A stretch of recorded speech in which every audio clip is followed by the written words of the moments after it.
Bonjour et bienvenue sur Mon Financier. Nous sommes le jeudi 10 avril. J'ai envie de dire la nouvelle du jour, enfin c'est tellement lamentable. La nomination des secrétariats d'État. Voilà, on avait l'impression qu'avec le discours de Manuel Valls, quelque chose avait changé. On avait l'impression qu'on était à une nouvelle phase. Il a suffi d'une journée pour que tout ça soit balayé. Alors c'est vraiment la magouille et compagnie. Donc comment se débarrasser d'un dirigeant nul? Alors dans une entreprise, pour le bien des actionnaires et des salariés, eh bien on le licencie. Eh bien quand on est patron du Parti Socialiste et qu'on a été un boulet, eh bien on devient secrétaire d'État aux affaires européennes, ce qui est quand même un secrétaire d'État très important.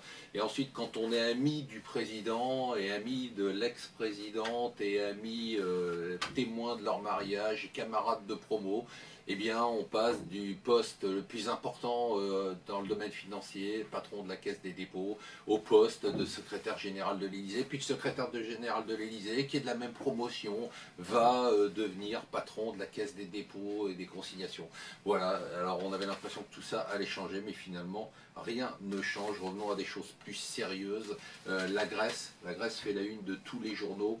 Elle revient sur le marché. C'est le délire absolu avec des taux qui sont autour de 5 ou 5,5%. Rappelons que la Grèce était en faillite il y a encore quelques mois et qu'elle est encore sous perfusion du FMI et des banques centrales. Et pourtant, les investisseurs se ruent sur la dette grecque. 4 fois plus de demandes que d'offres. Décidément, le marché n'a pas de mémoire. Sur le marché des changes, il se passe beaucoup de choses. 5 000 milliards de dollars, je vous rappelle, par jour, c'est le plus gros marché du monde, confronté à deux situations très significatives. D'une part, la baisse de la volatilité qui est au plus bas sur les monnaies principales et même qui baisse sur les monnaies émergentes depuis le regain d'intérêt des investisseurs.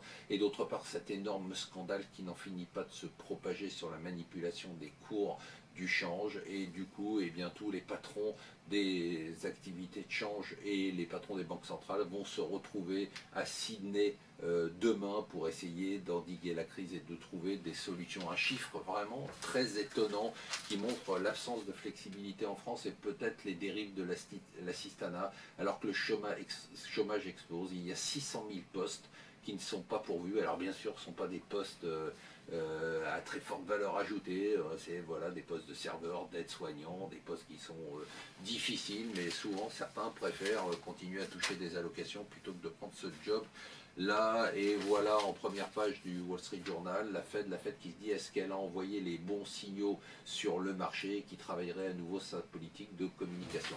Voilà, restez avec